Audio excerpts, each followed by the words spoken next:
지난 한 주간도 하나님의 은혜로 살아왔음을 고백하면 아멘 하시길 원합니다. 우리 좌우에 계신 분들 한번 인사 나누자. 참 잘하셨습니다. 하나님은 당신의 편이십니다. 하나님은 당신을 돕기 원하십니다. 할렐루야 아멘. 제가 신앙생활 하면서 가끔 놀랄 때가 있어요. 무엇 때문이냐면 평신도들은 때로는 목회자를 때문에 은혜 받기도 하지만 목회자는 평신도 때문에 은혜 받을 때가 있습니다. 바로 오늘 같은 날이거든요. 추석 명절이면 대부분이 오늘은 친정에 간 줄 알고 시댁에 간 줄 알고 또 친척집에 간 줄 알고 빠져도 목사님이 그렇게 이해하겠지 하고 보통 이렇게 추석 명절이 있는 주일날에는 안 나오거든요. 근데 이렇게 그럼에도 불구하고 나오신 여러분들 보면 오히려 목회자가 은혜를 받습니다. 야, 역시 저 집사님, 권사님, 장로님 대단하신 분이시다. 만약에 저보고 제가 평신도였다면 아마 이 자리에 나오기가 갈등을 많이 느꼈을 겁니다. 가야 되나 말아야 되나, 체면 때문에 가야 되나, 아니면 또 여러 가지 고민을 했을 텐데 여러분 대단하신 분이에요. 더 대단하신 분이 누구냐면 우리 교회 성도가 아닌데도 시댁에 왔는데 시댁교회에 같이 나오신 그 며느리 아드님 같은 그런 친척들 있잖아요. 오늘 보니까 몇 분이 많이 보이시는데 그분들이 또 대단한 거예요. 여러분 친척집에 가서 이 주일날 됐다고 가는 사람 10명 중에 3, 4명밖에 없습니다. 거의 이때다 하고 누워있고 자빠져 있고 시어머니는 가세요, 나는 전 부치고 있을게요 그러면서 일부러 빠진 사람들이 많거든요. 그런데도 시어머니 가는 교회 저도 따라가겠습니다 하고서 같이 예배드리러 나오신 분들 얼마나 대단한 신앙인지 제가 참 존경합니다. 한번 앞뒤에 계신 분들 누가 그런 분인가 한번 보시면서 인사 나누죠. 참 잘하셨습니다. 오늘 예배를 통하여서 위로하시는 하나님의 은혜가 있기를 원합니다. 할렐루야 아멘. 추석이라고 그러죠. 오늘이 추석인데 추석을 다른 말로 얘기하면 중추절이라고 부르기도 합니다. 중추절이라는 뜻은 가을의 중간이다라는 뜻을 갖고 있어요. 그래서 보통 음력으로 계산하면 음력은 음력 7월 15일부터 9월 15일까지 얘기합니다. 그러니까 7, 8, 9월이 음력으로 이 가을이라고 그러죠. 양력으로 얘기하면 우리가 흔히들 9월달, 10월달, 11월달이라고 합니다. 음력 8월 15일, 7월 15일 말고 8월 15일, 그 다음 9월 15일은 저희 가을의 마지막 부분이니까요. 8월 15일이 가장 가을의 가운데 부분에 있다 해갖고 중추절이라고 부릅니다. 중추절. 또 한가위라는 말을 쓰죠. 우리나라 순수한 한국말로 한가위라는 것은, 한이라는 것은 크다라는 뜻을 갖고 있죠. 가위는 가운데라는 뜻을 갖고 있어요. 가을의 시간적으로 가운데라는 뜻도 있지만은 오곡백화가 풍성한 그러한 풍성함 속에 제일 중간에 있다, 그러한 뜻을 갖고 있죠. 1년 가운데 가장 넉넉한 때의 한가운데가 바로 이 8월 15일 음력으로 이 추석을 이야기해서 한가위라고 예전부터 불리기도 하죠. 이 추석 명절에 저희 교회는 추석을 초실절 예배로 드리자라는 운동을 해요. 이게 뭐냐면 성경에 보면은 초실절이라는 절기가 있습니다. 더 구체적으로 얘기하면 신학학자들이 이스라엘 백성들에게 초실절이 2번 있었다. 하나는 뭐냐면 이른 초실절과 늦은 초실절이 있었다는 거예요. 우리식으로 이해가 빠르도록 설명해 드릴게요. 이른 초실절은 뭐냐면 쉽게 얘기하면 맥추 감사절입니다. 1년 중에 씨를 뿌리고 가장 먼저 곡식을 거둘 수 있을 때 한 6월달 7월달 돼갖고 그때 보리가 나오니까 그때 이 땅 가운데 첫 번째 열매를 주신 것 감사합니다. 이 한 해의 첫 번째 열매를 주신 감사합니다. 이 초자가 처음 초자에다 열매 실자 아닙니까? 처음 열매 주신 걸 감사해서 드리는 예배가 뭐냐면 이른 초실절 예배입니다. 또 하나는 뭐냐면 늦은 초실절이 있는데 그것은 뭐냐면 이제 땅의 첫 열매뿐만 아니라 본격적으로 수확할 때쯤 돼서 가을철 돼갖고 그때 이제 우리식으로 얘기하면 벼가 나오고 온갖 과실들이 나오는 요때를 얘기하죠. 이때 처음 익은 열매 그것을 가져다가 하나님 앞에 드리는 감사 예배, 그리고 또 앞으로 수확을 하는데 그 수확 기간이 1달, 2달 걸릴 텐데 이 기간 동안 열매들이 떨어지지 않게 하시고 잘 붙잡아 주시고 잘 익게 하시고 더 풍성한 그러한 수확이 될 수 있게 해달라고 하는 그러한 예배가 뭐냐면 늦은 초실절 예배라고 합니다.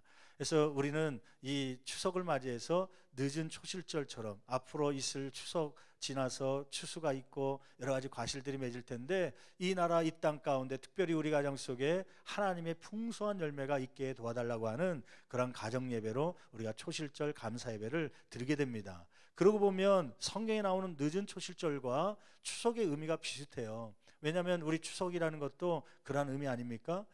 예전에 추석 제사라는 게 있는데, 추석 제사는 누구에게 드린 거냐면 이 추수 이때쯤 되면 벼가 좀 노리노리하게 익으면서 첫 번째 볕단이 나오거든요. 그러면 그 볕단을 한 움큼 잘라다가 첫 열매를 누구한테 드리냐면 달신에게 드리는 거예요. 왜냐하면 이 동양권은 음력, 달을 통해서 이 풍성함이 온다 생각했기 때문에 달신에게 첫 열매를 드리는 것이 추석입니다. 뿐만 아니라 조상들이 우리를 붙잡아 주신 것 감사하고, 조상들에게 감사할 뿐만 아니라 터주신들에게 우리 집에 있는 터주신이 우리를 붙잡아 주셔서 남은 추석 기간에도 추수 기간에도 잘 풍성함으로 얻게 해달라고 하는 그 성경에 나오는 그러한 의미로 그러한 내용 가지고 추석을 지냈죠. 그때 당시에는 하나님을 잘 모르니까요, 달신이 풍성함을 주는 것 같고, 돌아가신 조상들이 풍성함을 주는 것 같고 지켜주는 것 같고, 터주신이 노하지 않아야 우리 가정이 평안한 것 같아서 그 신들에게 드렸지만, 신앙생활 하다 보니까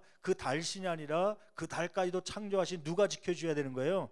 하나님이 지켜줘야 되는 걸 깨닫고, 지금은 이제 추석 때 되면은 이렇게 초실절 감사 예배를 주님 앞에 드리게 되는 줄 믿습니다. 예, 또 그와 함께 우리 전통 명절 안에는 가족 간의 부모에게 효에 대한 사상이 있어왔고요. 이러한 명절 때 부모님을 찾아뵈면서 그동안 원근각지에서 찾아뵙지 못했지만 마음으로 또 육체적으로 효도하기 위해서 잠시 가족들이 모이는 거죠. 부모님께 감사함으로 효도할 수 있는 귀한 기간이 되길 바라고, 또 형제들 간의 우애를 보여드림으로 부모님이 기쁨을 가질 수 있는 귀한 시간들 되기를 간절히 축원합니다. 그래서 하나님께는 감사와, 또 앞으로 추수기간 하반기 남은 시간들 속에서 우리 가족들 다 건강으로 지켜주시고, 또 풍성한 열매, 또 혹시 손주나 자녀들 가운데 대입이나 입시 시험이 있는 자녀들 잘 붙을 수 있도록 그러한 기원도 있기를 원하고, 부모님께 효도하고 형제간에 우애할 수 있는 그러한 시간들이 되기를 간절히 축원합니다. 여러분, 부모는 자녀가 꽃 피우기 위해 거름이, 자신을 희생해서 거름이 되었다고 그러죠. 그래서 지난 주간에 우리 발대식을 하면서 김진호 씨가 불렀던 그 가족산이라는 곡에 대해서 잠깐 소개했던 적이 있습니다. 거기에 나오는 가사의 대목인데요, 부모는 나를 꽃 피우기 위해서 거름이 되어줬다. 저는 그 단어 가사를 보면서 많이 은혜를 받았습니다. 그렇죠. 아마 여러분들 들어오시면서 현관에 그것을 뜻하기 위해서 화분 하나를 갖다 놓고 우리 지금 이 꽃 피우기 위해서 열심히 물을 주고 햇빛을 줍니다. 여러분들은 집에 가셔서 일주일 동안 직장 생활하고 다른 일을 하는 동안에 그 꽃을 피우기 위해서 노력하는 한 분이 있는데, 이성주 목사님이에요. 이지구장님이 그냥 시간 되면 물 주고 시간 되면 햇빛 보기 위해서 나갔다 들어갔다 하는 거죠. 햇빛이 있고 물이 있더라도, 수분이 있더라도 거름이 없으면, 흙이 없으면 그 나무가 제대로 피울 수가 없는 것이죠. 지금 보니까 지난주보다 꽃망울이 조금씩 이제 나오기 시작하면서 막 피우려고 그래요. 아마 다음 주 되면 아마 예쁜 색깔로 꽃이 나오기 시작할 줄 믿습니다. 여러분, 이렇게 거름이 있어야 꽃이 피우는 것처럼 여러분 부모의 세대가 희생하고 가족들이 희생함으로 저와 여러분들이 꽃을 피우는 삶을 살게 된 줄 믿습니다. 여러분, 그런데 더 중요한 게 있어요. 이 땅 가운데 꽃 피는 것보다 더 중요한 게 있는데, 그것은 뭐냐면 천국 가서도 꽃 피울 수 있는 저와 여러분 되기를 간절히 축원합니다. 이 땅 가운데 다 시들어서 하나님 믿지 않고 멸망길로 가는 것이 아니라, 이 땅 가운데 뿐만 아니라 천국 가서도 꽃 피울 수 있는 자녀 세대가 되고 가족이 된다면 얼마나 좋겠습니까? 그러기 위해서 부모 세대가요, 또 미리 믿은 저와 여러분들이 가족 안에 영적인 거름이 되어서 그들이 천국에서도 꽃을 피울 수 있는 그러한 역사가 있기를 간절히 축원합니다. 그러면 어떻게 하면 이러한 자녀들이 또 가족들이 하늘나라에 가서도 꽃 피울 수 있는 그러한 삶이 될까요? 어떻게 해야 우리가 그러한 거름이 될 수 있습니까? 신앙의, 결론적으로 얘기하면 신앙의 유산, 신앙의 거름을 가족 안에 자녀들에게 심어줘야 그 자녀들이 그 영양분을 빨아먹고 그가 천국에 가서 꽃 피울 수 있는, 또 이 땅 가서 하나님의 사역을 감당하면서 꽃 피울 수 있는 귀한 일꾼들이 되게 될 줄 믿습니다. 오늘 말씀 가운데 보면요, 한 사람이 나오죠. 그건 누구냐면 다윗이라고 하는 사람이에요. 다윗이 그가 이제 연로해서 이제는 죽음을 앞두고 있을 때 그가 자녀에게 남겼던 유언의 말씀, 어떤 말씀을 했는지 궁금하지 않습니까? 제가 만약에 다윗이라면 어떤 얘기를 할 거냐면, 야 솔로몬아, 정치를 하는데 누구누구는 여당이고 누구누구는 야당이다. 그 사람 말 따르지 말아라. 나를 평생 괴롭혔던 사람이다. 조심해라. 막 그런 것만 남기고, 또 정치적으로 확장하기 위해서 어떤 나라와 결탁해야 되고 또 어떻게 하면 경제가 부흥할 수 있는지 그 비결에 대해서 알려줄 텐데, 그런데 다윗은 그러한 말보다도 더 중요한 말을 남기고 왔습니다. 어떤 유언의 말씀을 남겼을까요? 오늘 말씀을 통하여 저와 여러분이 은혜 받길 원합니다. 첫 번째, 다윗은 먼저 어떤 상태에 있었습니까? 이 말을 유언하기 위해서 어떤 상태에 있었죠? 본문의 내용에 보면 2장 1절 말씀 보면, 그동안 이스라엘을 통치하던 다윗이 늙어서 이제 죽을 날이 임박해진 것이죠. 한번 2장 1절 말씀 같이 한 목소리로 봉독합니다. 다윗이 죽을 날이 어떻게 되었음에 임박하였다. 거의 죽음을 앞두고 있죠. 실제적으로 이 말씀을 하고 그가 곧바로 이제 죽게 되는 것이죠. 이 다윗은 몇 년 동안 이스라엘을 통치하게 됐냐면 40년을 통치합니다. 그러니까 다니엘 왕국 시대에 사울이 초대 왕이 되고, 두 번째 왕이 다윗이 되고, 세 번째가 그의 아들 솔로몬이 되잖아요. 그 세 명의 왕들이 각각 40년 동안 공교롭게 통치를 합니다. 사울도 40년 통치하다가 사고로 죽게 되고요. 그 다음에 이 다윗이 두 번째 왕이 돼서 40년 되어서, 근데 이 다윗은 어떻게 죽냐면 전쟁터에 나가서 죽음을 당한 게 아니라 그가 나이가 많이 늙어서 죽게 된 것이죠. 이 죽음을 임박해 있을 때 그가 이제 이 유언의 말씀을 남기는 겁니다. 저는 이 대목을 통하여서 은혜 받는 게 있었어요. 그것은 뭐냐면, 어느 누구나 죽음은 찾아온다고 하는 것입니다. 여러분, 의사, 병을 고치는 의사라고 해서 죽음 안 당합니까? 약을 파는 약사라고 해서 그가 질병에 걸리지 않습니까? 권력을 갖고 있었던 다윗일지라도 때로는 경제권을 갖고 있고 또 여러 가지 물질을 갖고 있었던 그러한 모든 힘이 있었던 다윗일지라도 왕도 죽음 앞에 결국 죽음을 맞이하게 되는 것입니다. 여러분, 우리나라 평균 연령을 보니까 남자가 몇 세라고 그래요? 보통 이제 뭐 조금씩 틀리기도 한데 보편적으로 평균을 얘기하면 남자는 76세가 평균 연령이라고 그래요. 여자는 몇 세예요? 그거보다 한 6살, 7살 많은 83세가 여자들의 평균 수명이랍니다. 그러니까 남자보다 여자가 몇 년 더 사는 거예요? 6, 7년을 더 사는 거예요. 어떤 분이 물어보더라고요. 목사님, 왜 여자들은 그렇게 오래 살까요? 남자들도 오래 살까요?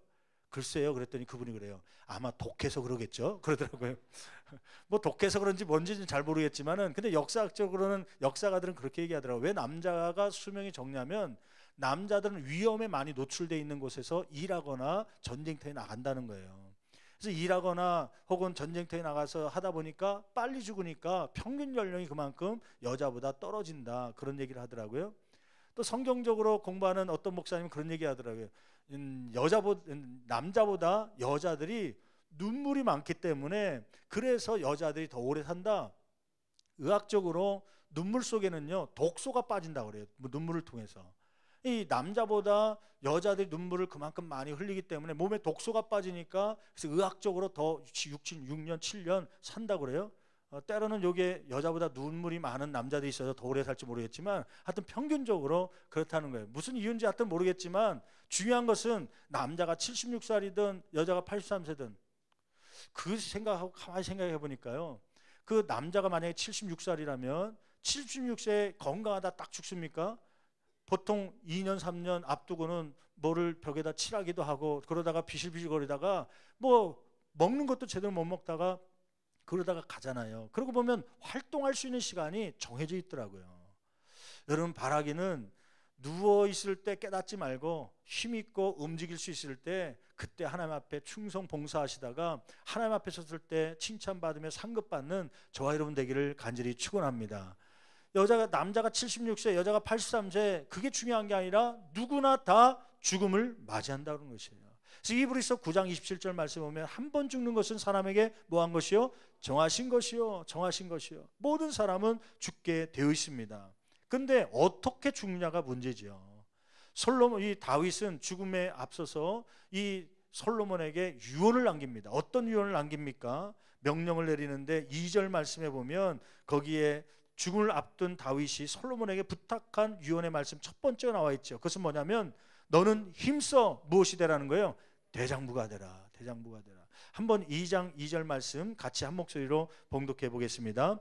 내가 이제 세상 모든 사람이 가는 길로 가게 되었노니 너는 힘써 무엇이 되고 대장부가 되라. 대장부가 되라.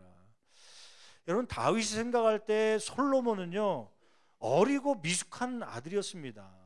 여러분, 한번 역대상 22장 5절 말씀 볼까요? 역대상 22장 5절 말씀 보면 다윗이 성전을 만들 준비하면서 이렇게 고백하는 내용이 있죠. 역대상 22장 5절 말씀 같이 한 목소리 볼까요? 같이 읽습니다. 다윗이 이르되 내 아들 솔로몬은 어리고 뭐하였어요? 미숙하였어요. 예. 그 다윗이 볼 때 아들 솔로몬은 너 어리고 미숙하다는 거예요. 신학자들은 이때 솔로몬 나이가 아마 20세 정도 됐을 것이다. 아니면 8살 정도. 그러니까 뭐 정확하게 나와 있지 않지만 아마 어렸을 때 나이라고 보는 거예요. 물론 요즘에는 부모 입장에서 볼 때는 아무리 자녀가 커도 60세 먹어도 어린아이로 보죠. 그래서 어느 날 80세 아버지가 60세 된 아들을 데리고 어디 저 대공원 가는데 전철을 타야 되는데 그랬다는 거 아니에요? 거기 전철 입구 표 사는 데 가갖고 여기 대인 하나하고 소인 하나 주세요 그러면서 했다는 거 아니에요? 아무리 60세 아들이라도 소인으로 보는 거예요. 그래서 소인 하나 달라는 거 아닙니까? 여러분, 우리의 삶 가운데 이러한 모습들, 다윗이 봤을 때도 아마 그런 것이 있었겠고 아마 객관적으로 봤을 때도 아직 왕이 되기에는 미숙한 면이 다윗에게 있었기 때문이죠. 그래서 그는 이 다윗 솔로몬에게 뭐라고 명령하냐면, 유언하냐면 너는 힘써 대장부가 되라. 힘써라고 하는 말을 원어를 보면 하자크라는 말인데 히브리어로 어떠한 어려움이 있더라도 어떠한 어려움 속에서도 너는 대장부가 되라. 근데 그 대장부라는 말은 레위시라는 낱말을 쓰는데요, 이것은 용감한 남자를 뜻합니다. 근데 어떻게 용감한 남자가 되느냐, 그 방법에 대해서는 좀 달라요. 이 원어의 뜻을 보면 하나님을 의지함으로, 다시 말하면 하나님께 단단히 매여 있어 붙어 있는 사람이 되어라. 단단히 매여 있는 사람이 되어라. 그런 뜻이거든요, 대장부가. 그래야 용감한 사람이 될 수 있다고 하는 것이죠. 여러분, 세상적으로 용감한 사람이 되기 위해서는 몇 가지 방법들이 있습니다. 그 중에 하나가 뭐냐면 경험을 많이 쌓게 하는 거예요. 경험을. 자녀들이 어떤 모험을 해가면서 경험을 쌓으면 그 일에 대해서는 용기가 나고 담대함을 갖습니다. 얼마 전에 저희 아이들하고 휴가를 가갖고 이제 수영장에 갔는데요. 밤늦게 수영장에 갔는데 애들이 막 수영을 하는 거예요. 근데 수영을 뭐 제대로 배우지 않았고 잠수만 하는 거죠. 뭐 머리는 쳐봤고 그냥 몇 번 가다가 숨 차면 그냥 벌떡 일어나는 그런 잠수 수영이거든요. 첫째, 둘째, 셋째가 이제 그렇게 하니까 초등학교 2학년짜리는 그걸 배우지 못해갖고 겁이 나갖고 물속에, 저처럼 수영을 못해요. 들어와갖고 그냥 걸어다니고 언니 오빠들처럼 그냥 막 잠수라도 하고 싶은데 물이 두려운 거예요. 그래서 야, 너도 잠수 좀 해봐라 했더니 무섭다는 거예요. 뭐 좀 수영 좀 가르쳐 주려고 손 붙잡아봐라, 그 발 좀 굴러봐라 그랬더니 손 안 붙잡으려고. 왜냐면 아빠가 빠뜨릴 것 같으니까 안 하겠다는 거예요. 그래서 도망치는 거예요. 그래서 이제 그런 줄 알고 그럼 너 혼자 놀아라. 그래서 나도 이제 물 걸어 다니다가 자꾸 모기가 와서 물잖아요. 그래서 물속에 들어가겠다 하고서 이제 저는 이제 수영은 못 하더라도 가끔 이제 물속에 머리 좀 담그고 쉬려면은 가슴을 이렇게 풍선 불듯이 숨을 이렇게 들이마시면 가슴이 빵빵해지잖아요. 그 상태에서 뒤로 이렇게 눕잖아요. 그러면 배영하듯이 얼굴만 이렇게 바깥으로 나오고 숨을 쉬면서 한 10분도 20분도 있을 수 있습니다. 이렇게 숨 쉬면서 그냥 거기서 이렇게 누워 있잖아요. 손은 뒤로 쭉 펴고 있으면 여기서 이제 팔만 이렇게 젖으면 배영이 되는 거고 그러잖아요. 그렇게 쭉 핀 상태로 가만히 있었더니 가까이 누가 오는 느낌이 와요. 봤더니 은별이에요. 걸어온 거예요. 왜 그러냐 그랬더니 아빠, 나도 이렇게 할 수 있어? 너도 할 수 있어. 가르쳐 주면 안 돼? 그래, 가르쳐 줄게 하고서 이제 가르친 거죠. 이제 어떻게 하냐면 이제 가슴에 이제 호흡을 들이마시고 그다음에 앞으로 쭉 핀 상태에서 고개를 뒤로 젖히고 그다음에 이제 서서히 누우면 돼. 그랬더니 처음에 누우라더니요, 누우려다가 갑자기 물이 그냥 눈 가까이 오고 귀가 막 이게 가까이 덮치니까요, 무서워서 그런지 벌떡 일어나냐고 코로 물 들어가고 막 킥킥거리고 막 그래요. 야, 그거 괜찮아. 가만히 있으면 돼. 안 빠져. 다시 한번 해봐. 몇 번씩이나 했더니 그때서야 비로소 가슴에 이제 공기를 집어넣고 뒤로 하고 손은 쭉 피는 게 아니라 뒤로 11자로 딱 해갖고 쭉 하면은 그냥 머리만 뜰 수 있으니까 그렇게 해봐. 나중에 한 5분 10분 훈련하니까 그때는 되더라고요. 되니까 이 아이가 이제 자기 언니 오빠를 부르는 거야. 언니 오빠 일로 와봐. 나 이거 배영할 수 있어. 배영할 수 있어. 그러면서 막 시범을 보이더라고요. 해봐. 그랬더니 언니 오빠들도 못하는 걸 막 자기가 하거든요.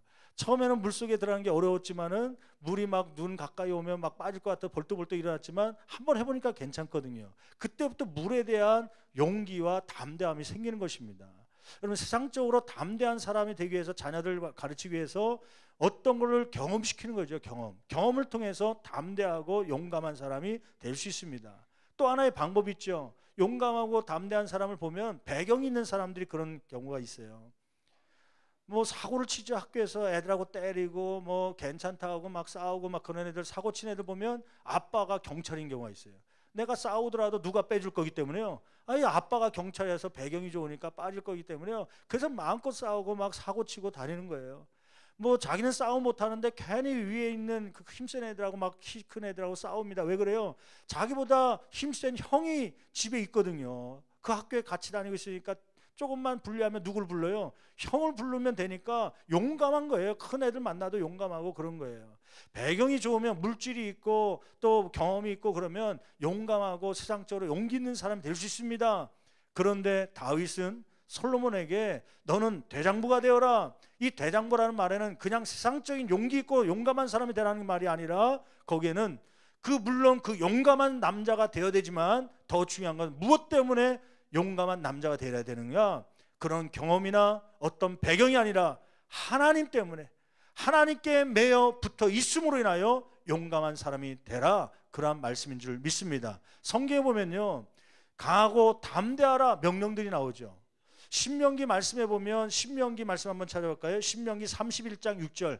신명기 31장 6절 말씀에 보면 모세가 여호수아와 이스라엘 백성들을 모아놓고 명령을 합니다. 너희는 강하고 담대하라 명령하면서 그 다음에 조건이 따오죠. 이렇게 용감하고 담대한 사람이 되기 위해서는 무엇을 믿어야 되는가? 거기 한번 신명기 말씀 찾아보겠습니다. 신명기 31장 6절 말씀 같이 한 목소리로 봉독합니다. 너희는 강하고 담대하라, 두려워하지 말라. 그들 앞에서, 원수들 앞에서 뭐 하지 말라? 떨지 말라. 그 다음에요, 이는, 이렇게 담대할 수 있는 이유는 어떤 이유라는 거예요?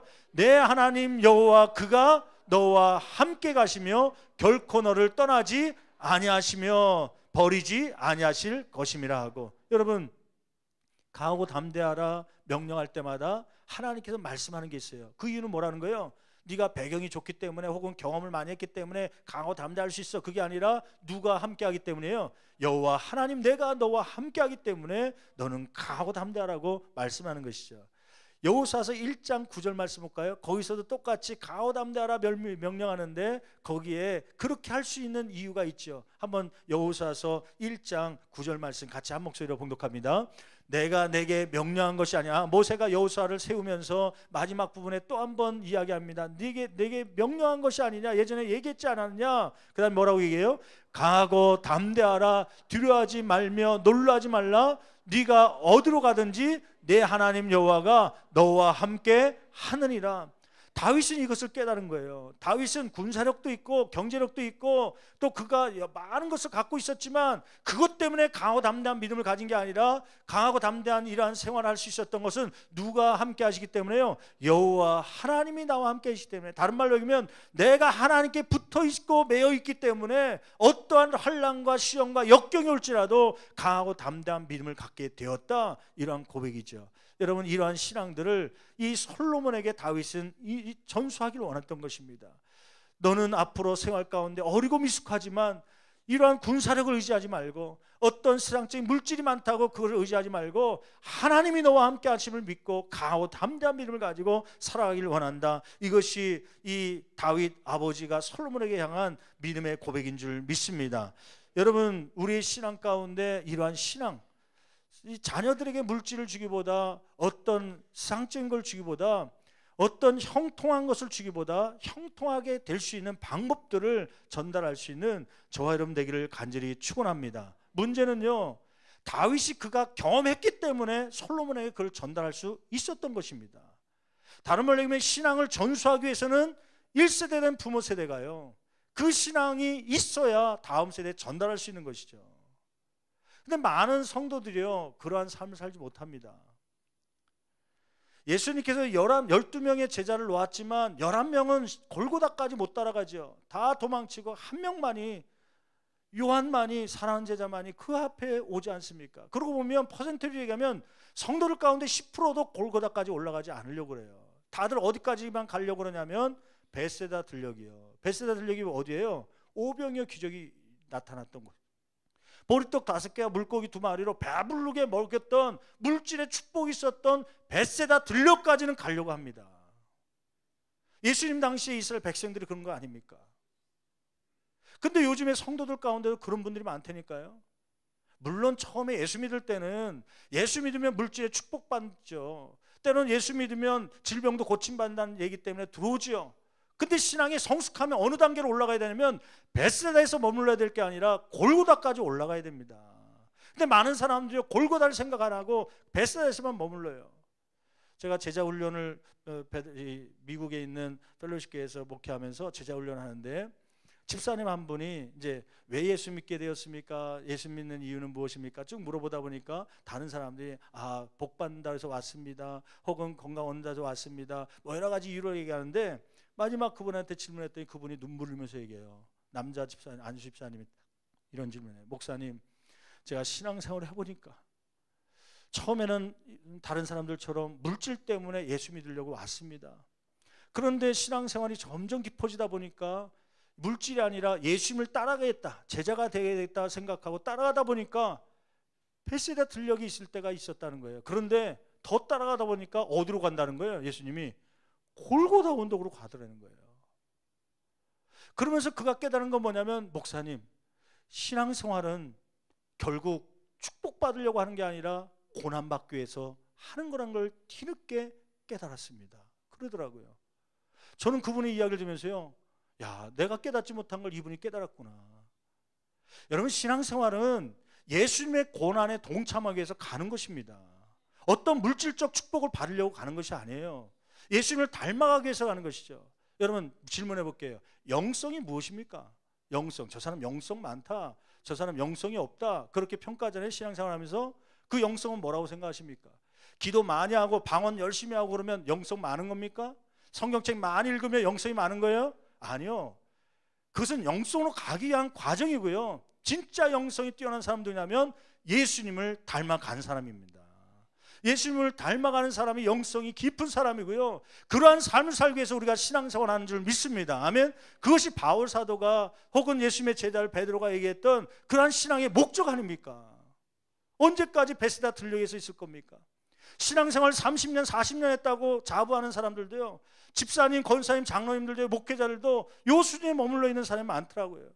그래서 어떤 분들은요, 신앙생활 오래 했는데 내가 갖고 있는 물질이 없다고 한탄한 분이 있어요. 여러분, 세상적인 기준으로 신앙생활을 하기 때문입니다. 하나님께서 원하는 성경적 신앙의 기준은 무엇입니까? 예수님 얼마만큼 닮아갔냐 아니에요? 여러분, 질문 한번 할게요. 스데반은 마지막 부분에 돌로 맞아 죽었습니다. 그러면 그 사람은 성공한 사람입니까? 실패한 사람입니까? 그는 돈 한 푼 가지지 않고 돌 맞아 죽었다니까요. 그럼 세상적인 시각으로 봤을 때는 그는 실패한 사람이죠. 그런데 하나님의 입장에서는 봤을 땐 어떤 사람인가요? 돌에 맞아 죽으면서도 예수님처럼, 예수님께서 십자가에서 고백한 것처럼 주여 저들의 죄를 용서해 달라고 고백했던 그런 예수님의 고백처럼 따라하는 스데반의 모습을 보면서요, 그는 신앙적으로 성공한 사람 아닙니까? 여러분, 저와 여러분들이 그러한 수준까지 올라갈 수 있기를 간절히 축원합니다. 저는 요즘에 집사님들, 권사님들, 장로님들 보면서요, 아마 가슴이 두근거리고 조바심이 나고 때로는 가끔 목회자로서 두려운 게 하나 있어요. 그것은 뭐냐면, 신앙생활 그동안 20년, 30년, 40년 잘해왔다가 막판에 죽음을 앞두고 예수님을 부인하고 교회를 부인하고 쓸데없다고 고백하고 돌아가는 사람 나올까 봐요. 아니, 그동안 60년 동안 70년 동안 열심히 신앙생활 잘했던 거 다 마지막에 다 쏟고 나가면 그거 헛된 것 아닙니까? 얼마나 불쌍한 인생이에요. 여러분, 바라기는 마지막 부분에, 난 그런 사람보다도요, 오히려 엉터리로 살았을지라도 성경엔 누가 더 위대한 사람이에요? 마지막 순간에라도 깨닫고 구원받은 강도 이야기 있잖아요. 그 사람이 더 나은 거 아니에요? 60년 동안 열심히 일했다가 마지막 부분에 죽음의 고통 속에 예수님 부인하고 가는 사람보다 오히려 엉터리로 살았지만 마지막에 주님의 이름 붙잡고 가는 사람이 더 위대한 사람 아닙니까? 천국에 들어가는 사람 아닙니까? 근데 더 위대한 사람은 누구냐면 이 땅에 살아가면서 신앙의 목적지가 어딘지를 기억하고 그 목적지를 따라갈 수 있는 사람, 그리고 그 순간 마지막 순간에 고난과 고통이 오고 때로는 연약한 환경 속에 있을지라도 예수님을 붙잡고 그 삶을 닮아가기를 간절히 원하다가 죽음을 맞이하는 분, 그분이 위대한 사람인 줄 믿습니다. 바울 사도 그런 사람 산 거 아닙니까? 세상적인 기준으로 우리의 삶을 보지 말고 예수님을 닮아갈 수 있는, 예수님도 머리둘 곳자 없었지만 그러나 성공한 인생을 산 거 아닙니까? 그러한 인생을 살아갈 수 있는 그러한 또 마음가짐 있는 저와 여러분 되기를 간절히 축원합니다. 아멘. 여러분, 이러한 신앙이 저와 여러분 가운데 먼저 있어야, 그래야 자손들에게 그걸 남겨주죠. 야, 나는 실패했다, 가진 것 없다, 그러면서 그러한 기준을 보니까 자녀들에게 신앙을 전수할 수 있겠습니까?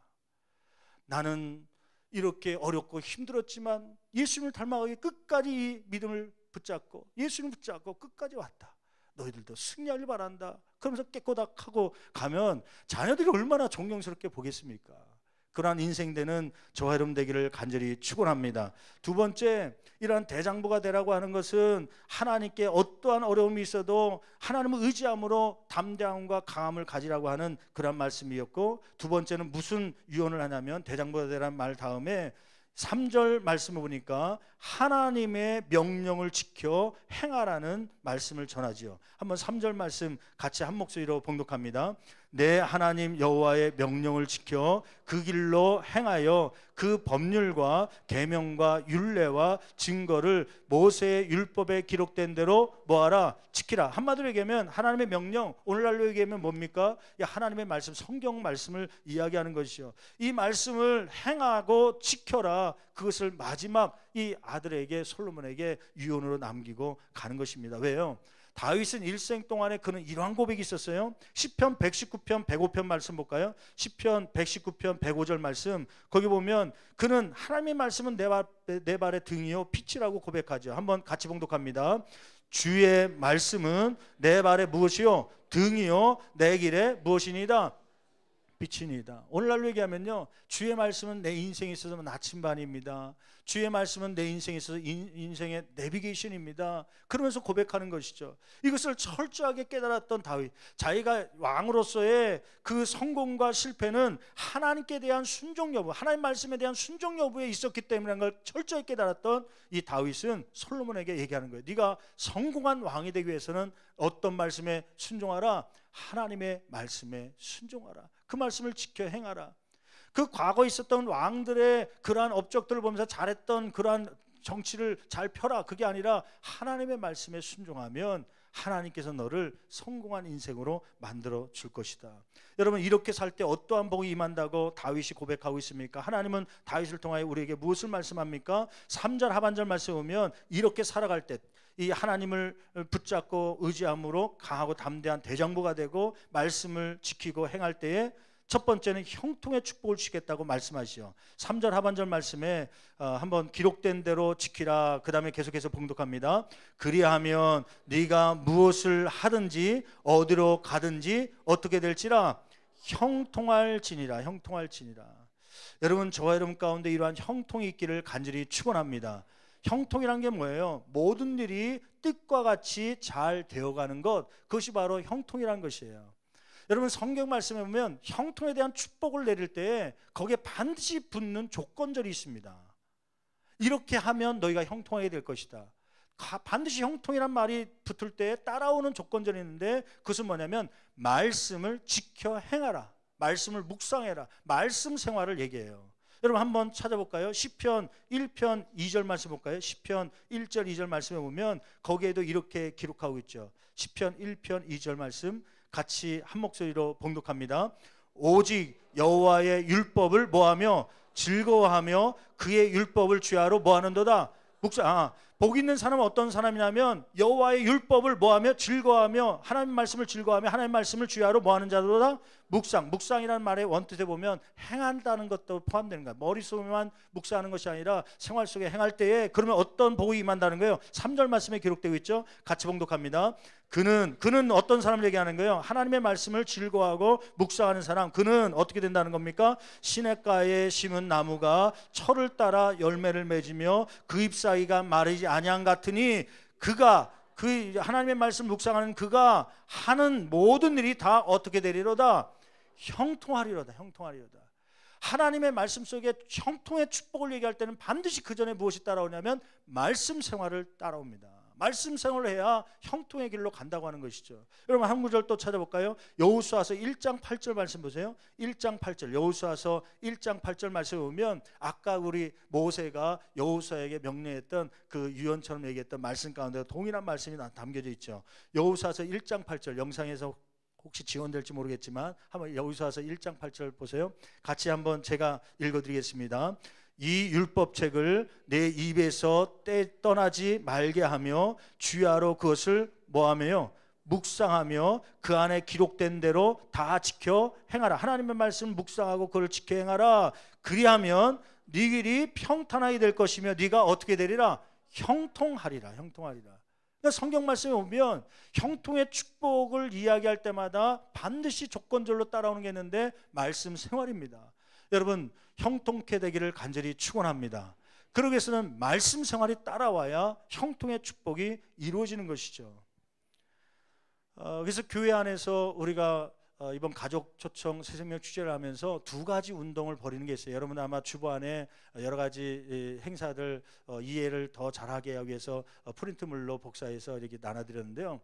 그 중에 하나가 뭐냐면 가정예배 회복 캠페인입니다. 이것은 뭐냐면 가정예배가 교회에서 드리는 예배 말고 또 가정 안에서도 예배 드리는 것이 좀 있었으면 좋겠다. 사실 그 예배가 살아야 하나님의 복이 임하고 말씀 생활이 자녀들에게 이어지는 것이거든요.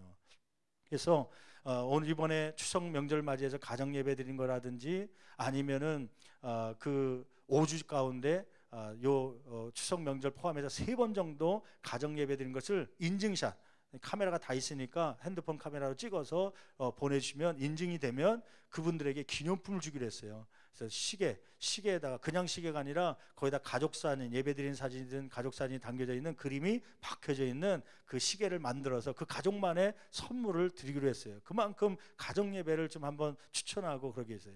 그래서 매일같이 못 드리더라도 한번 한 달에 한 번, 일주일에 한 번 혹은 명절이나 아니면 생일날이라도 애경사가 있을 때라도 가족들이 예배드릴 수 있는 그 가족이 된다면 하나님께서 복을 주실 줄 믿습니다. 그래서 가정예배를 어떻게 드리는지 방법에 대해서 우리 밑에 가면 현관이라든지 전단지가 있어요. 가정예배 회복 캠페인 해갖고 전단지를 나눠드리고 있는데 그거 갖고 하면 거기에 이제 잠언서 말씀 중심으로 해서 설교라든지 방법에 대해서 또 잘 기록되어 있으니까요. 그대로 한번 해보십시오. 여러분 가정예배 드리는 자녀들이 헛되이 딴 길로 가지 않습니다. 어려서부터 가정예배를 잘 드리는 가정의 자녀들이 믿음에서 훌륭한 인물들이 되는 경우가 참 많지요. 여러분 또 하나 캠페인은 뭐냐면은 성경 필사입니다. 성경 필사. 성경 필사는 뭐냐면은 우리 잠언서 말씀, 작년에는 요한복음을 필사했는데 올해는 잠언서 말씀을 필사해요. 가족들이 전체가, 그래서 저희 가족은 잠언서가 31장까지 있으니까 가족들이 분량을 구분하죠. 아빠는 빨리 쓰고 잘 쓰니까 한 10장 정도, 그 다음에 큰 애는 한 7장 정도, 작은 애는 또 5장 정도, 글씨 잘 못 쓰는 아이는 한 2, 3장 정도 분량을 줘갖고 그것을 나중에 며칠까지 써라 그래갖고 한 장 쓸 때마다 분량을 마칠 때마다 용돈을 그걸로 대신 주는 거예요. 한 장 썼어요. 그러면 그래 오늘 그러면 용돈 5,000원 그렇게 줘서 하면 애들이 용돈도 받고 그러니까 좋을 거 아닙니까? 훈련하기 위해서 용돈을 가지고 이제 쓰게 하는 거죠. 그러면 이제 30장을 다 맞춰놓으면 다 모아서 교회로 갖고 오면 그를 양장으로 해갖고 책으로 만들어 드립니다.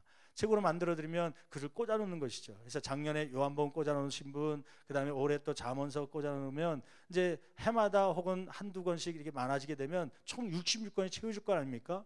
목사님 제가 나이가 지금 거의 갈 때가 돼갖고요, 한 3권 쓰고 말 것 같은데요, 걱정 마십시오. 유언을 남겨놓고 가면 돼요. 내가 3권 남겨놓고 하니까 나머지는 너희들이 채워놔라. 그러면서 유언 남겨놓고 애들이 그거 쓰냐고. 말씀 생활 쓰는 동안에는 핸드폰 보지 않고, 쓰는 동안에 게임하지 않고, 말씀을 묵상하며 그 말씀을 쓰면서, 여러분 그렇게 쓰면서요, 여러분들이 마지막 부분에 사인을 해줘야 돼요. 어떤 사인하면 이 말씀대로 너희들이 지켜 행하길 원한다. 솔로몬이 유언한 것처럼요, 친필로 거기다 써놓는 거예요. 그러면 그걸 볼 때마다 자녀들이 눈물로 흘리면서 야, 이러한 삶을 살아야 되는데 하면서 뉘우치고 돌아올 거 아닙니까? 저희 집에 냉장고 옆에 보면 저희 집사람이 떠나기 전에 아이들에게 엽서를 하나씩 편지를 써놓고 간 게 있어요. 그걸 붙여놨죠. 가끔 가다가 집사람이 썼던 성경책을 보면 거기에 메모한 거 있어요. 집사람 글씨체로 남겨져 있는 흔적들이 남아있죠. 그래서 자녀들이 볼 때마다, 저도 볼 때마다 울컥하면서 쓴 내용들을 다시 보면서요, 때로는 은혜 받은 내용들 보면서 아, 이렇게 이런 걸 깨달았구나, 나도 이런 것을 지키는 삶을 살아야지, 그러면서 더 뜻깊게 보는 거 아닙니까? 부모님이 남겨놓은 글씨체를 보면서요, 자녀 세대가 그냥 함부로 굴리겠습니까? 갑옷처럼 모아놓고 대대로 그것을 만들어 놓으면 언젠가 다음 세대가 이루어질지 모르겠지만은 그 66권의 성경 말씀이 딱 기록될 때 얼마나 값어치 있는 말씀이 되겠습니까? 이러한 말씀 운동들이 저와 여러분 가운데 있기를 간절히 축원합니다. 왜 그렇습니까? 형통의 축복은 말씀 생활에서 이루어지기 때문인 줄 믿습니다. 여러분, 그런데 중요한 거 한 가지 좀 함께 나누고 갈게요. 여러분, 형통이 뭡니까? 형통. 이 형통을요, 아까 제가 사전적 의미를 얘기했잖아요. 모든 일이 뜻과 같이 잘 되어감이라는 뜻이 있습니다. 근데 중요한 게 하나 있어요. 잘 되어가는 게 문제가 아니라 그 앞에 모든 일이 무엇과 같이, 뜻과 같이 잘 되어감, 그게 형통이거든요. 근데 질문 한번 해볼까요? 그 뜻은 누구의 뜻입니까? 벌써 수준이 많이 올라왔고요, 아니면 눈치가 빠르든지 하나님의 뜻 아닙니까? 근데 세상적인 형통은요, 누구의 뜻을 생각하는 거예요? 자기의 뜻입니다. 자기의 뜻. 세상적인 이 형통의 뜻은, 의미는 뭐냐면 모든 일이 내 뜻과 같이 이루어가는 것을 형통이라고 부릅니다. 근데 성경에서 말하는 형통은 내 뜻이 아니라 누구의 뜻대로 이루어질 때요, 하나님의 뜻대로 이루어질 때 그것을 뭐라고 불러요? 형통이라고 부르는 것이에요. 여러분, 창세기 39장 2절 말씀 볼까요? 창세기 39장 2절의 말씀을 보면 요셉의 이야기가 기록되고 있어요. 요셉이가 형들의 미움을 받고 그가 팔려가잖아요. 어디 가정에 들어가냐면 보디발 가정에 팔려가잖아요. 근데 그 2절 말씀 보면 이렇게 기록하고 있어요. 잠깐 그 말씀 보기 전에 그 종살이하고 있는, 애굽의 보디발 장군 밑에 종살이하고 있는 요셉의 꿈은 뭘까요? 제일 원하는 뜻은 뭘까요? 그 종살이에서 뭐 하는 것? 빨리 자유함을 얻는 것, 나가는 것, 그 집에서 나가서 자유함을 얻는 것, 그것이 뜻이겠죠. 어머니, 부모님 품으로 빨리 가는 것, 그것이 요셉이 갖고 있는 뜻이겠죠. 한번 이 39장 2절 말씀 볼까요? 이 39장 2절 말씀 같이 한 목소리로 봉독합니다. 여호와께서 요셉과 함께 하심으로 그가 어떤 자가 되었다는 거예요? 형통한. 이 말씀의 배경은 뭐냐면 지금 종살이로 왔어요. 그가 여호와께서 함께 하심으로 그가 어떤 자가 되었다는 거예요? 형통한 자가 되었다는 거예요. 그러면 형통한 자가 되어 그가 종살이에서 나왔더라, 그렇게 기록되고 있습니까? 형통한 자가 되어 뭐라고 기록되고 있어요? 그의 주인 애굽 사람의 집에 떠났다는 거예요? 있다는 거예요? 여전히 종살이에 있다는 거예요. 여러분 생각해 보세요. 그가 어떻게 형통한 자입니까? 우리가 생각하는 형통이라면 이게 어떻게 형통입니까? 종살이에 있다가 형통한 자가 됐으면 나가야 되는 거 아닙니까? 근데 여전히 그 자리에 있거든요. 한번 39장 23절 말씀 볼까요? 거기도 요셉의 이야기가 기록되는데 창세기 39장 23절 말씀을 보면 또 이렇게 기록되고 있어요. 자 보세요. 보디발 장군 밑에서 형통한 자가 되는데 아직도 남아있어요. 남아있는 것뿐만 아니라 억울한 누명까지 있습니다. 그래서 어디까지 가요? 감옥까지 가는 거예요. 그게 무슨 형통한 자입니까? 근데 감옥까지 갔는데 그럼 거기서도 꿈이 있잖아요. 어디를 탈출하기를, 빨리 감옥을 나가기를 원하는 꿈이 있을 거 아닙니까? 이 39장 23절 말씀 같이 한 목소리로 봉독합니다. 간수장은 그의 손에 맡긴 것을 무엇인지 살펴보지 아니하였으니 이는 여호와께서 요셉과 함께 하심이라. 여호와께서 그를 범사에 뭐하게 하셨더라? 형통하게 하셨더라. 저는 이 말씀을 읽으면서 이상했어요. 뭐냐면 아니 형통한 자가 됐는데 그럼 감옥 속에서 이때라도 나와야 되는 거 아닙니까? 그런데 그 다음 장에 보면 그 꿈꾼 사람들의 꿈을 풀어주는데 그 사람이 약속하잖아요. 네가 나가게 되면 나를 빨리 풀어달라. 요셉의 뜻은 그거였거든요. 근데 그 사람이 나가서 해방받으면서 이 요셉을 풀어줍니까? 잊어버리고서 몇 년이 지나요? 2년이 지나요. 요셉의 입장에서 보면 형통한 자가 되었으면 빨리 나가야 되는데 2년을 더 묵습니다. 그게 무슨 형통한 자입니까? 우리의 형통의 기준이 잘못되어 있기 때문에 그래요. 형통이란 그런 말이 맞지요. 모든 일이 뜻과 같이 잘 되어가는 것, 그것이 형통 맞습니다. 근데 그 뜻은 내 뜻이 아니라 누구의 뜻이에요? 하나님의 뜻이기 때문에 내 뜻대로 안 될지라도 그것이 하나님의 뜻대로 이루어가고 있다면 그것은 뭐예요? 형통입니다. 왜 그러면 하나님은 요셉을 종살이 가운데 그냥 내버려 둘까요? 그러면서 왜 형통이라고 할까요?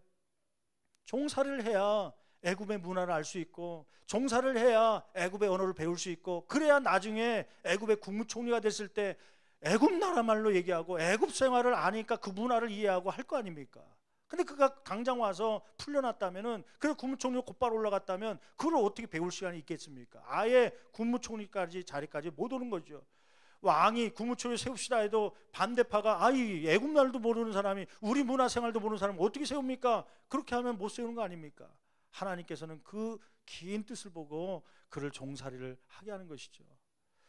또 왜 그가 왜 갑자기 또 감옥살이에 들어가서 그가 나오지 못하고 2년 동안 더 썩습니까? 그 이유는 하나님의 뜻이 거기에 있었기 때문이죠. 그가 감옥 생활에 들어간 곳은 정치범들이 들어간 것 아닙니까? 그가 거기서 정치를 배우는 것이죠. 그가 무슨 서울대 정치학과를 다녔습니까? 세계 정치를 모르니까 애굽 그냥 아버지 밑에서 색동적으로 입으면서 그렇게 자라왔으니까, 그래서 하나님께서는 그 정치학을 배우기 위해서요. 그래야 훗날에 국무총리로 세계를 다스리는 훌륭한 인물이 될 수 있으니까 정치범들이 가둬있는 그 감옥 속에 2년 동안 더 2년을 가르치면서 훈련시켜서 그를 국무총리로 세우는 거 아닙니까? 그게 하나님 뜻 아닙니까? 여러분, 내 생각은 빨리 나오고 벗어나고 싶고 환난과 고난을 벗어나고 싶지만 하나님은 그것을 경험해야 더 많은 것을 얻을 수 있기 때문에 때로는 그 길로 인도하시는 것이죠. 이것을 어떻게 깨닫냐면 말씀을 통하여 깨닫는 거라니까요.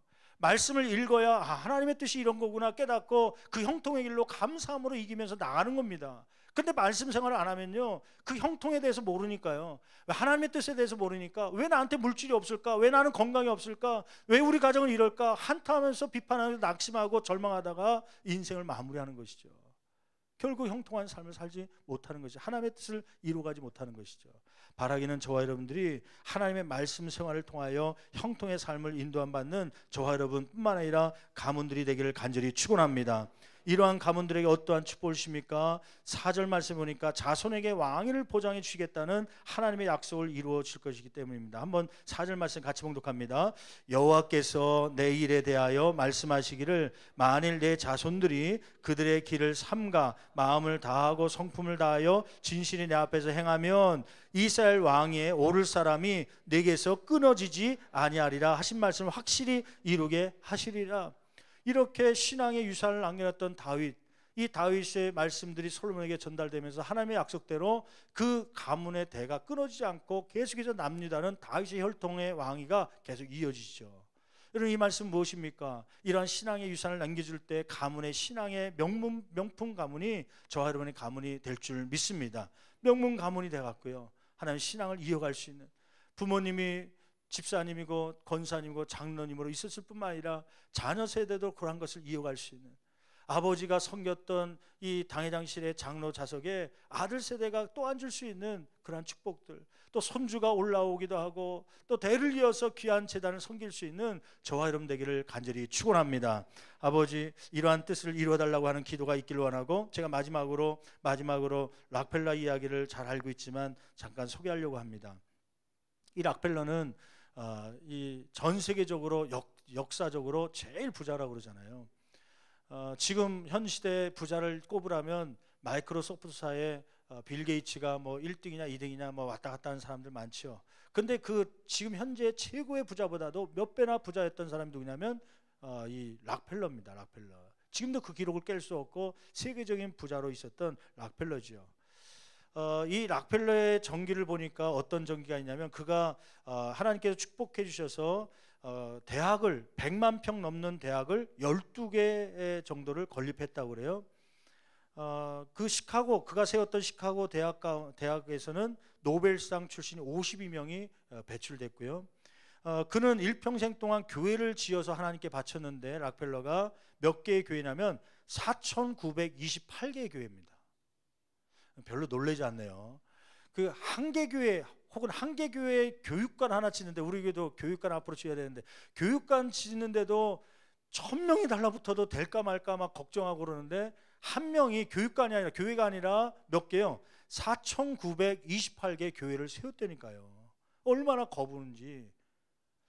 근데 그는 그러한 교회를 세우고 대학을 세우면서 꼭 반드시 부탁하는 것이 있었습니다. 그것은 뭐냐면 이 교회를 대학을 세우지만 내 이름이 드러나지 않게 해주십시오. 그래서 항상 부탁하고 그 이름이 드러나지 않게 했는데 한 교회만 그 이름을 썼다고 그래요. 시카고 대학 안에 있는 교회인데 그 교회는 락펠러 처치라는 이름을 써서 그 교회가 그 이름을 붙여서 세웠다고 그래요. 그 이유가 왜 그러냐면 그 아내가 죽으면서 그걸 기념하기 위해서 아내의 수고로움을 기념하기 위해서 그 교회를 세운 거죠. 시카고 대학 안에 교회를 세웠는데 그래서 그 아내를 기념하기 위해서 락펠러 교회를 세운 거예요. 그 교회를 세우면서 헌당식이 있는 날 그 헌당식을 하는 동안에 끝나고 나서 기자들이 와서 이 락펠러에게 질문합니다. 기자회견을 하면서 락펠러 회장님은 그동안 많은 부자 물질을 갖고 있었는데 어떻게 해서 그러한 부자가 될 수 있었습니까? 물어봤더니 그 락펠러가 웃으면서 얘기합니다. 내가 이렇게 부자가 될 수 있었던 까닭은 우리 부모님이 전해준 유산 때문입니다. 그렇게 얘기하는 거예요. 기자들이 이 락펠러의 일생을 잘 알고 있거든요. 락펠러 부모는 가난한 사람이었습니다. 재산을 물려주지도 못하고 오히려 빚을 남겨뒀던 부모들이었습니다. 가르칠 것이 없어서 락펠러가 학교도 제대로 못 다니는 그런 상황이었던 걸 알고 있거든요. 락펠러 회장님, 우리가 알기로는 락펠러 회장님의 부모님들은 가난한 것으로 알고 있는데 그 어떤 유산을 남겼길래 이렇게 부자가 되었다는 것입니까? 재차 물어보니까 또 한 번 빙그레 웃으면서 이야기합니다. 네, 맞습니다. 우리 부모는 우리에게 물질적 유산은 남기지 못했습니다. 오히려 빚을 남겨뒀죠.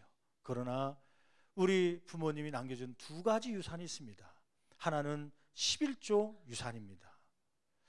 어머니가 자기가 8살 때 20센트를 줬다는 거예요. 교회를 가면서 일주일에 20센트 용돈을 주면서 이제 오늘날로 얘기하면 200원이죠. 우리 식으로 하면 200원을 주면서 얘야 락펠러야 이 200원 중에 이 물질은 하나님께 주신 걸로 알고 너는 11조를 드리기를 원한다. 그게 11조라는 건데 10분의 1 그 200원 중에 20원을 하나님께 드려라. 20원을 드리면 하나님께서 더 많은 복을 주신단다.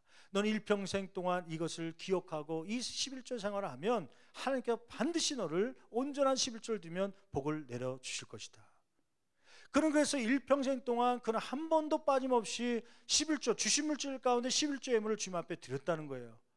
그가 고백하기를 이러한 생활을 50세가 될 때까지 했더니 어느 날 50세가 된 어느 날 뒤를 돌아보니까 하나님께서 나를 이러한 겁으로 만들어 주셨습니다. 그 이유가 부모님으로부터 주셨던 11조 유산을 전달받은 것이죠. 두 번째, 내가 부모로부터 받았던 유산이 있습니다. 그것은 뭐냐면은 교회 가면 항상 하나님의 말씀을 소중히 여기고 맨 앞자리에 앉으라고 하는 어머니의 신앙의 유산이었습니다. 그래서 그는 평생 동안 그때부터 교회에 무조건 오면 맨 앞자리에 앉았다는 거예요. 락펠러가 다녔던 교회에 800명의 출석 성도가 있는데 800명의 성도들보다도 누구보다도 앞장서 늦을까 봐요. 그는 예배 시간 3, 40분 전에 항상 일찍 왔다는 거예요. 왜 3, 40분 전에 왔습니까? 물어보니까 이 앞자리를 빼앗길까 봐. 다른 성도에 빼앗길까 봐. 그래서 달려왔다는 거예요. 그리고 예배를 마치면 그 말씀대로 승리하기 위해서 3, 40분 동안 기도하고 제일 늦게 나갔다는 거예요. 이 생활을 자기는 평생 동안 잊지 않고 어머니의 유산을 받들어서 그는 이러한 생활을 했더니 하나님께서 이러한 세계적인 거부가 될 수 있도록 인도해 주셨습니다. 이렇게 고백한 것이죠. 여러분, 우리의 자녀 세대에게 오늘 추석 명절을 맞이하면서 여러 가족들이 모일 텐데 또 무엇을 남기겠습니까?